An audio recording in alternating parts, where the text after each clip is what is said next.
Yo, my hair! Jesus Christ, it's so long now. This Sunday, I'm gonna get it cut this Sunday. Yo, guys, what's up? Another weekly rotation video. This is number 12 now, and I wore a lot of designers.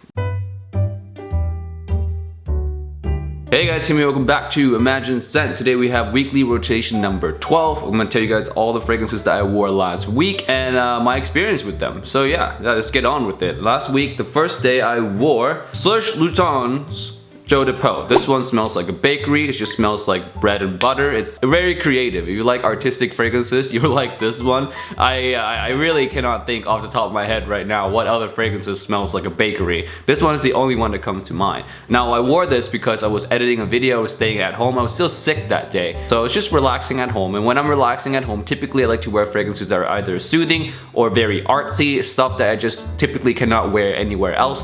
This one I wouldn't wear out anywhere in the public. This is just for my personal enjoyment, so I wore this one. Zero compliments, of course. I was sick, so I was at home, but yeah, smells extremely artsy. If you like gourmand fragrance or if you like exotic smelling fragrances in general, try this one out, man. It's not that expensive as well. Moving on, we have the One Grey by Dolce & Gabbana. This one is sick as in, it's, you know, it's not bad. It's really not bad. It's not super amazing. It's just not bad. It's just clean. It just smells like a clean office version of Dolce & Gabbana, the One EDP. Now the One EDP for me smells more like a nighttime, a date fragrance, a signature scent that you can wear, I don't know, generally when you want to feel a little bit more attractive. This one on the other hand is when you want to feel just sophisticated, professional. This is one that I would wear to an interview. If I had to pick one for the interview between EDP and the One Grey, I would pick the One Grey for that. In the office, I feel like this would work really well. And on that day that I wore it, that was the last day that I was sick. That was my last sick day. I wore this one to bed and I loved it. I love wearing this one to bed, honestly. But this is gonna be one of the fragrances that I'm gonna be testing out a lot in the next couple days here, next 3 or 4 days here, because I want to really get a review out of this one.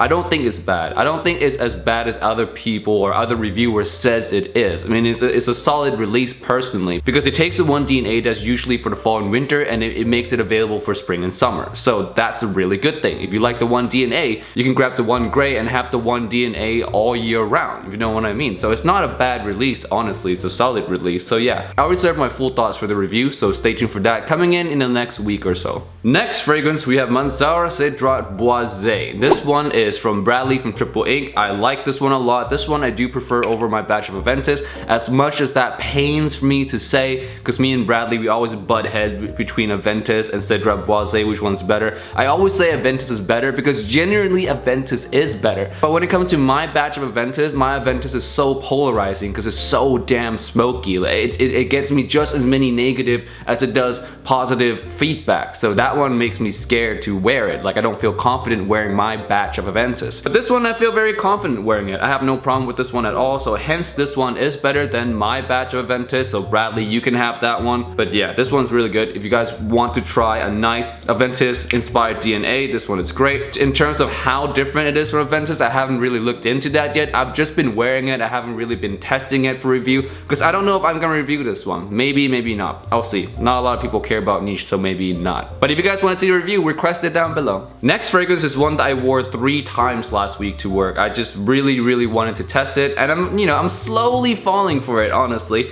And this one is Gentleman EDP by GIVENChy. This one is really good. The iris in here is nice. Now, in comparison to Valentino UOMO, my other favorite one, Valentino UOMO Intense, sorry, that one was my favorite iris fragrance of all time. This one is more professional than that one. If I was to say VUI is more for formal occasion, dress up in a really nice fancy coat, this one is for the office. This is the iris fragrance that works really well in the office. Of course, it works well in the formal occasion as well because it has a professional, kind of almost a dark, mysterious vibe to this one that Valentino UOMO Intense don't necessarily have. This one is just more sophisticated, honestly. More sophisticated, less sweet, more dark, and overall it really fits the office. I wore this 3 times to the office last week and I loved it. I loved it every time I wear it, and it lasts the whole damn time as well. It lasts easily the whole workday, and my workday is long. long. My work days typically around 8 to 11 hours. So yeah, they're pretty long work days and it lasts the whole time. So props to the longevity of this scent, man. Pretty awesome. Now in terms of if it's my favorite iris yet, I'm really not sure. It's a tough battle. Now I would say it is a more closely battle between VUI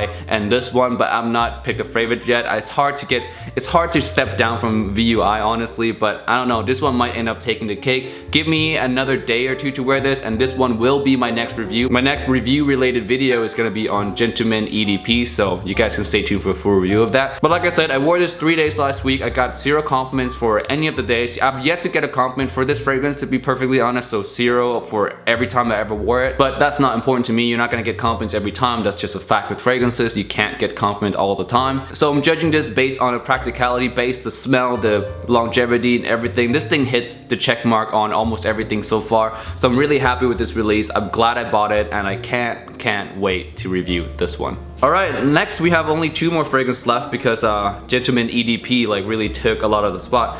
The next fragrance I wore was UOMO by Salvatore Ferragamo. This one is the signature version. The new signature by Salvatore Ferragamo. This one is, I wore it to the office and to be completely honest, that day I wasn't too happy with it. It was too sweet for the office. So definitely, I'm not saying that it's a bad scent because it doesn't fit the office. I'm just saying it really does not fit the office.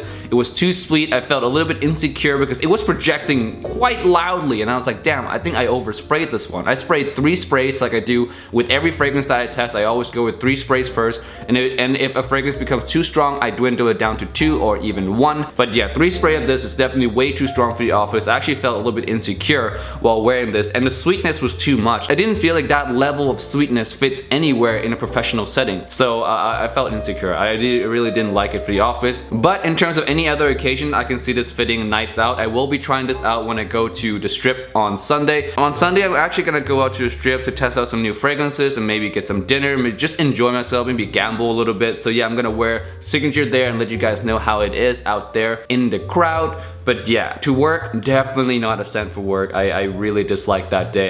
Yeah, I regretted putting this on that day, but the smell is good. I like it. I like this one than the original, which is actually coming up. I do have the original right here finally. I bought it as well. But yeah, this one is a great release so far. Just nothing for the professional settings. Just trust me on that. And 3 sprays is too much. Last day we have UOMO by Salvatore Ferragamo. This was the original. I bought this one for the sole purpose of comparing it to this one in a review. I want to really know what's the difference for sure because it's very polarizing. Some people in the comment section or in other reviews have been saying that this one and this one smells very similar in the dry down, like they can't really tell the difference. And some people say that this is different from this one. So it's a polarizing opinion out there in the community right now. So I really want to test that out for myself. I don't know exactly yet because I haven't tested out side by side. I'm not going to tell you guys here. I'll reserve that for the full review. But yeah, my day with UOMO by Salvatore Ferragamo, like I really, in summary of that day, it just reminded me of why I didn't like it. When it was first released in 2016, I tested it out because I was a lover of gourmand fragrance. I still am, and hearing that there's a tiramisu fragrance out there, I was very excited. When I smelled it, I liked the opening, but in the dry down sucks so much. I really hated the dry down of UOMO because it smells like a very metallic-y sweet fragrance, like overly metallic, piercing sweet. It still has that dry down, and when I smelled that dry down yesterday when I wore it, I just got reminded of why I never bothered to pick up this fragrance in the first place. So yeah, really, it's a good fragrance in the opening. In the dry down, it's just not me. But it's whatever. The smell itself is good in the air for the first couple hours, 3 hours if so, and after that it's just too piercing sweet, man. Like, it's just not me anymore. I don't wear that kind of piercing sweet fragrance often anymore. Maybe my taste just changed. I'm not super into wearing sweet fragrances now. I'm into wearing more darker, more masculine type of fragrance. I think those appeal to me right now more for my nose. So this one is quite off-putting when it comes to the dry down. So sorry for fans of UOMO. I really didn't like the dry down of this one, but the opening is great. I like the tiramisu opening a lot. But yeah, I don't love all of it. That's it for the weekly fragrance rotation. For those of you guys who are still here at the end of this video, I have a little bonus for you guys. I want to start a new series called you guys reviewing fragrances. Yeah, I still have not come up with a good name for it, but but basically I want to give you guys a fragrance to review, and you guys will leave down in the comment section or anywhere where I post the request, you know, just review the fragrance. Just, you know, talk about the longevity, talk about whatever you want. It could be a 1-line review, it could be a 2-line review, or a whole paragraph review, just whatever, review the fragrance in the comment section below or anywhere where I post the fragrance, and I'll read them on camera. That'll be another fun series to do because I actually want to see what you guys think of a particular fragrance, just to give a more well-rounded image to everyone out there who's looking to purchase a fragrance. Not only will they get my opinion, but they'll get you guys' opinion as well. So that can really help a lot of people make better purchase decisions. So I'm really excited for that. The first fragrance I want to do that in, and you guys heard it here first, is Dior Sauvage. I want to get that fragrance completely out of the way. That this will be the last Dior Sauvage video that I'm probably gonna do. Besides it being in a battle type video, this is the last Dior Sauvage single video that I'm ever going to do. That's all the information that they need to know out of Dior Sauvage, honestly. But yeah, leave your review of Dior Sauvage down in the comment section below. The EDT version, I'm not gonna do the EDP version. Do the EDT version. Leave a review of that down in the comment section below and use hashtag Sauvage Review on it as well, so I know that you guys made it to the end of this video. And with that said, guys, I'll see you guys next time in another video. Peace out and bye.